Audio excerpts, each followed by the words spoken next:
বাংলাদেশের মানুষ আর অন্ধকারে যাবে না। আমরা 2001-এর পর একটা অন্ধকারে নিমজ্জিত হয়েছিলাম। আমরা অরাজকতা দেখেছি, সন্ত্রাস দেখেছি, জঙ্গিবাদ দেখেছি, পুড়িয়ে মানুষ মারার দৃশ্য দেখেছি। সারা বাংলাদেশের মানুষ আজকে মনে করে শেখ হাসিনার বিকল্প শুধুমাত্র শেখ হাসিনা, এখানে আর কোনো বিকল্প নেই। যারা এই ধরনের অপচেষ্টা করছে তাদেরকে এটাই বলবো, আসুন নির্বাচন কমিশন খুব শীঘ্রই নির্বাচনের ঘোষণা দিবেন।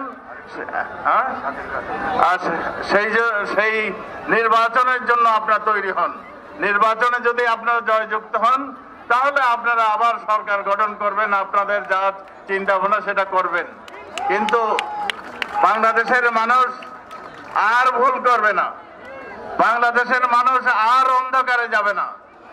আমরা 2001-এর পর একটা অন্ধকারে নিমজ্জিত হয়েছিলাম। আমরা অরাজকতা দেখেছি, সন্ত্রাস দেখেছি, জঙ্গিবাদ দেখেছি, পুড়িয়ে মানুষ মারার দৃশ্য দেখেছি।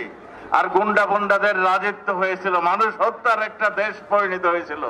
সেই জায়গাতে থেকে আজকে আলোকিত বাংলাদেশ তৈরি হয়েছে, সেই জায়গার থেকে আজকে একটা সমৃদ্ধ বাংলাদেশ তৈরি হয়েছে। সেই জায়গার থেকে আজকে আমাদের মাননীয় প্রধানমন্ত্রী বাংলাদেশকে ঘুরে দাঁড়ে করিয়ে দিয়েছেন। এটাই বোধহয় অনেকের হিংসার উদ্রেক হয়েছে, সেই জন্যই নানান ধরনের ষড়যন্ত্র হচ্ছে। আমি সারা বাংলাদেশের খবর এটাকেই বলতে চাই, সারা বাংলাদেশের মানুষ আজকে মনে করে শেখ হাসিনার বিকল্প শুধুমাত্র শেখ হাসিনা, এখানে আর কোনো বিকল্প নেই। কাজেই নৌকার বিকল্প শুধুমাত্রই নৌকা।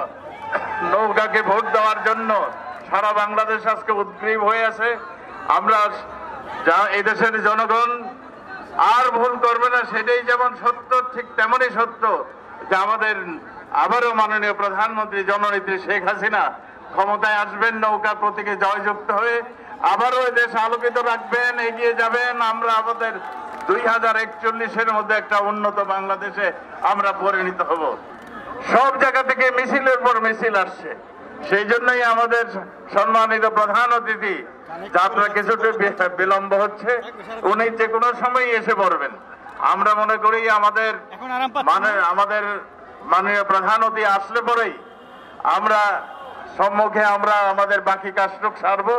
তার আগে আপনাদেরকে বলবো, আপনারা যে যেখানে আছেন সেখানেই সজাগ থাকবেন।